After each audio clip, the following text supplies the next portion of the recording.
Weight loss journey शुरुआत कैसे हुई, क्यों और कैसे डिसाइड किया? जब आपको आपके अपने इग्नोर करने लगे क्योंकि आपकी सारी खूबसूरती आपके बॉडी शेप से है। मार्केट में कपड़े सेलेक्ट करें तो सिर्फ इस बेस पे छोड़ें कि आपको नहीं आएंगे।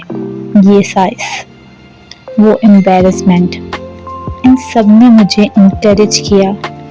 मुझे वेट की वजह से उठने बैठने में प्रॉब्लम हो गई थी। नमाज बैठकर पढ़ने लगी थी कि उठक बैठक ना करनी पड़े। तब मैंने डिसाइड किया।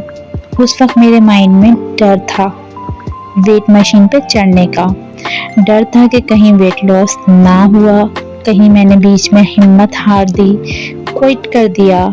शर्मिंदगी थी जब दावत में जाना होता और अपना कोई भी आउटफिट नहीं आ रहा होता और मैं ये कह देती कि बस थोड़ा सा ही टाइट है, वरना तो आ गया था।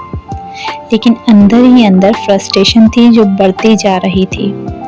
मैं भी नॉर्मल इंसान थी, कोई सुपर ह्यूमन मोटिवेशन नहीं थी मेरे पास।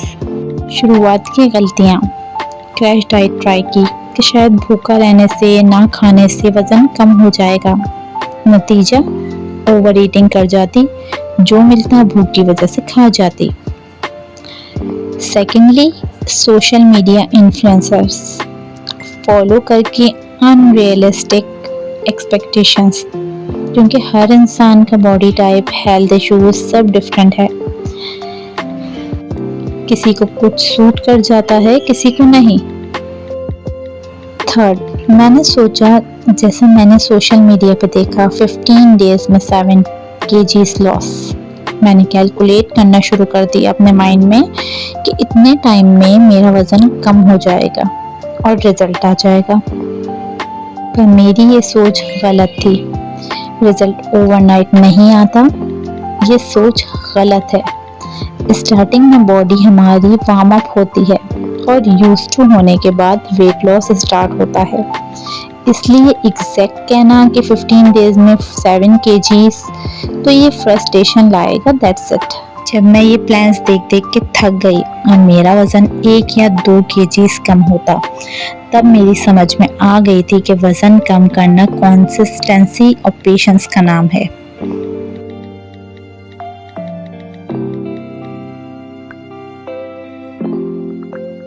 एक्चुअल प्लान जो काम किया, कैलोरी डेफिसिट, मतलब एक एडल्ट बॉडी को जितनी पर डे कैलोरी की नीड होती है उसका हाफ इनटेक करना था।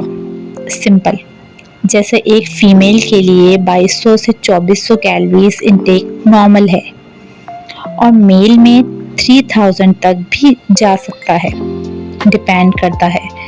तो हमें कोशिश करनी है जो हमारी डेडलाइन है उससे हाफ कैलोरी इनटेक हम करें तो वेट लॉस हमारा बहुत ही अच्छा और क्विकली होगा। वर्कआउट रूटीन मैंने अपना कुछ इस तरह मैनेज किया कि मॉर्निंग में 10 to 15 मिनट्स की एक्सरसाइज करती थी घर में और शाम में 35 to 40 मिनट्स की वॉक लाजमी करती थी।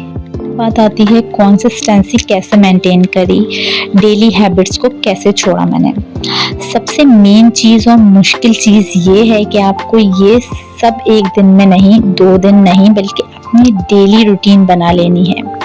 क्योंकि हम सबकी आदत लेट नाइट जागना और लेट नाइट खाना, किसी भी चीज़ को कुछ दिन तक हम फॉलो तो करते हैं लेकिन पाबंदी नहीं करते उस पे। फिर ये सोचकर पीछे हट जाते हैं कि इससे कोई फ़ायदा तो हो नहीं रहा। तो मैंने बताया, रिजल्ट ओवरनाइट नहीं आता, कंसिस्टेंसी अपनी बरकरार रखनी है, आपको पेशेंस रखना है।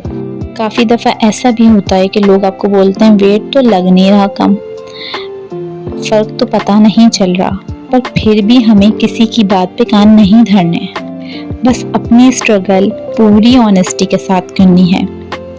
समटाइम्स मोटिवेशन कम भी हो जाया करेगी, पर ये सोचना कि मैंने कहाँ से स्टार्ट किया था और अब तक वेट और इंचेस में फ़र्क पड़ा ही है। एक दिन आएगा जब मेरा आइडियल वेट भी हो जाएगा। चीट डे इशू, ये सबसे मेन चीज़ है कि चीट डे गिल्ट हमें हो जाता है। कोई इशू नहीं है, हमारा चीट डे बन जाता है, हो जाता है, तो हमें नेक्स्ट डे डीमोटिवेट नहीं होना कि अब तो मैंने जंक फूड या फास्ट फूड खा लिया, अब छोड़ो। ये गलत है। एक दिन हमारी पूरी मेहनत पे पानी नहीं फेर सकता। ये इजी नहीं था पर इम्पॉसिबल भी नहीं था। अगर आपकी भी जर्नी शुरू होनी है, कमेंट में बताएं, मैं हेल्प करूंगी with real tips and tricks के साथ।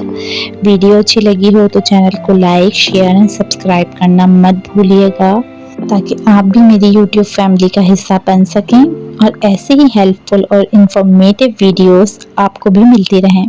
टेक केयर, मस्ट लव, अल्लाह हाफिज़।